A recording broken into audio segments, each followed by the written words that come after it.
चुड़ैल और जादुई हैंडपंप। सूरज, अमन और अमित तीनों दोस्त आधी रात को भानगढ़ घूमने के लिए जाते हैं। तभी बीच रास्ते में उनकी गाड़ी खराब हो जाती है। गाड़ी खराब होने पर सूरज, शिट, इस गाड़ी को भी अभी खराब होना था। अब इस गाड़ी पर गुस्सा निकालना छोड़ और ये सोच कि इस सुनसान जंगल में हम कहाँ रहेंगे। क्योंकि मुझे बहुत जोरों की भूख लग रही है और प्यास भी, समझा। मैंने तुम दोनों को बोला था घर से निकलते समय कुछ खाने को ले लेते हैं, पर नहीं, तुम दोनों तो लेट नाइट पार्टी करने जा रहे हो, फिर भला रास्ते के लिए क्यों कुछ लोगे। अब देख लो, फंस गए ना इस जंगल में इस गाड़ी के खराब होने की वजह से। अबे साले, तू अपना ज्ञान अपने पास रख, मुझे ज्ञान देने की जरूरत नहीं है, समझा। अबे यार, लड़ना बंद करो और यहाँ पर रहने का इंतजाम देखो, वरना रात इसी जंगल में काटनी पड़ेगी, जो कि पॉसिबल नहीं है। इतना बोलकर दोनों जंगल के कच्चे रास्ते पर चलते हैं। थोड़ी दूर जाकर उन्हें एक बूढ़ा बाबा दिखता है, जिसके हाथों में एक लालटेन होती है। बूढ़े बाबा को देखकर सूरज उनसे बोलता है, बाबा, यहाँ कोई होटल वगैरह मिलेगा क्या? एक्चुअली हमारी गाड़ी खराब हो चुकी है, हमें रात बितानी है। तभी अमन की नजर जंगल के बाहर कुछ ही दूरी पर एक वीरानी सी हवेली पर पड़ती है। उस हवेली को देखकर अमन सूरज से बोलता है, अबे तुम बाबा से क्या पूछ रहा है, इनकी तो उम्र हो चुकी है। वो देख सामने क्या आलीशान हवेली है, अपन लोग आज उसी में अपनी रात गुजारेंगे। अरे यार सूरज, अमन बिल्कुल सही बोल रहा है, आज रात हमें हवेली में ही रात गुजारनी चाहिए। और देखना, हैंडपंप भी है, पानी का जुगाड़ भी हो गया, और मुझे बहुत प्यास भी लगी है। नहीं बच्चों, उस हवेली के अंदर मत जाना और ना ही उस हैंडपंप का पानी पीना। वह एक जादुई हैंडपंप है जिसमें उस चुड़ैल की जान बसी है। अगर तुमने उस हैंडपंप से कुछ भी लिया तो वह चुड़ैल तुम तीनों की जान ले लेगी।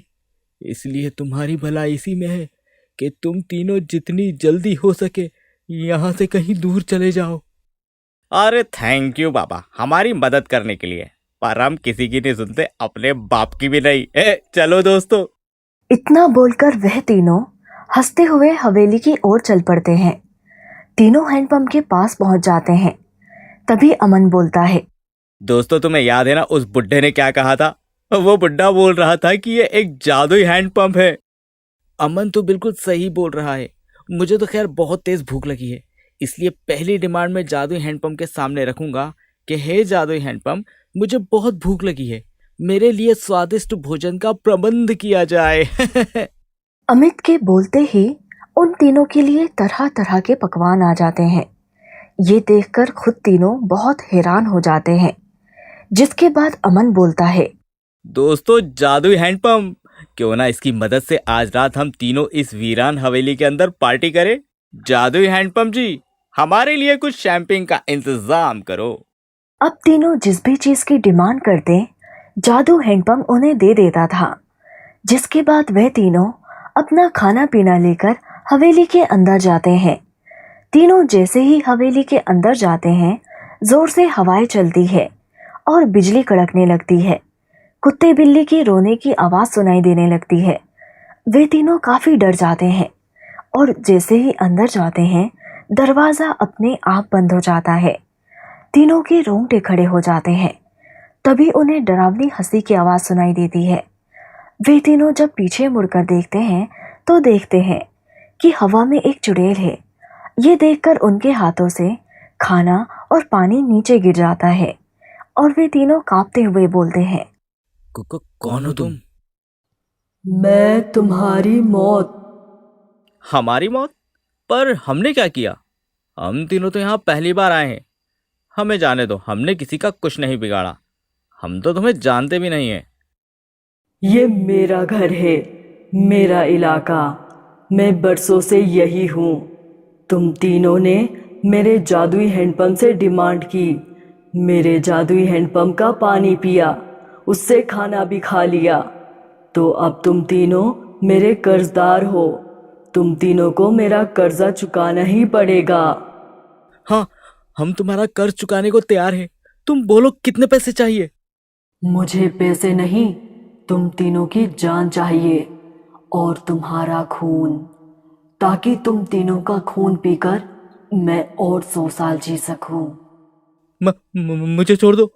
तुम जो बोलोगी मैं वही करूंगा। बस मुझे छोड़ दो। हाँ चुड़ैल, हमें छोड़ दो। देखो, हमने अभी तक के तुम्हारा खाना भी नहीं खाया। अपना खाना अपने पास ही रख लो, हमें जाने दो। दोस्तों, तुम दोनों क्या कर रहे हो? तुम्हें पता नहीं है कि बुरी शक्तियां उन्हीं पर हावी होती है जो डरता है। तुम दोनों डर गए तो ये तुम्हें और डराएगी। तुम दोनों डरो मत, मैं तुम्हारे साथ हूं। मैं तुम्हें कुछ नहीं होने दूंगा। जो डर गया समझो मर गया। अब सबसे पहले तू मरेगा। इतना बोलकर चुड़ैल अपने हाथों से कुछ शस्त्र निकालती है और अमन को करंट लगा देती है। अमन को करंट लगता है और वे हवा में उड़ जाता है और एकदम से नीचे गिरता है। अमन के नीचे गिरते ही उसकी मौत हो जाती है। ये देखकर अमित और सूरज बहुत डर जाते हैं और दोनों भागने लगते हैं। चुड़ैल अमित के पीछे पड़ जाती है। अमित हवेली के अंदर भागता है और काल कोठरी के अंदर छुप जाता है। तो वहीं सूरज हवेली के बाहर भागता है, जहां वे हैंडपंप को देखता है। हैंडपंप को देखकर उसे उसी बाबा की याद आती है और सूरज खुद से बोलता है, इस चुड़ैल ने अमन को मार डाला। इस चुड़ैल से अपनी जान बचाने का बस अब एक ही रास्ता बचा है। हैंडपंप में इसकी जान बसी है, उसे ही खत्म कर दूं। इससे पहले कि चुड़ैल मुझे मारने के लिए हवेली के बाहर आए, मुझे कुछ भी करके इस हैंडपंप को खत्म करना होगा। सूरज हैंडपंप को खत्म करने के लिए आसपास औजार ढूंढने लगता है। तो वहीं चुड़ैल अमित को ढूंढते हुए काल कोठरी के अंदर आ जाती है, जहां वे देखती है कि अमित एक अलमारी के अंदर छुपा है। चुड़ैल अपनी जादू शक्तियों से उस अलमारी को खोलती है और अमित के पास जाने लगती है। तो वहीं दूसरी ओर सूरज जंगल के आसपास औजार ढूंढने लगता है। तभी उसे कुछ औजार मिलते हैं। उन्हीं औजारों की मदद से सूरज सबसे पहले हैंडपंप के पार्ट्स खोलता है। हैंडपंप के पार्ट्स खोलते ही चुड़ैल की सारी शक्तियां खत्म हो जाती है, जिस वजह से वे अमित को नहीं मार पाती और अमित भागता हुआ बाहर आ जाता है। चुड़ैल भी उसके पीछे आ जाती है, जहां चुड़ैल और अमित देखते हैं कि सूरज हैंडपंप के ऊपर मिट्टी का तेल छिड़क रहा है।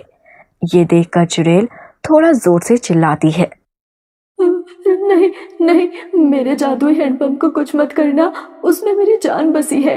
अगर उसको कुछ हुआ तो मैं हमेशा के लिए मर जाऊंगी। तूने सही कहा था चुड़ैल, जो डर गया समझो मर गया। मैं और मेरा दोस्त अब घर जाएंगे और तू इस दुनिया से।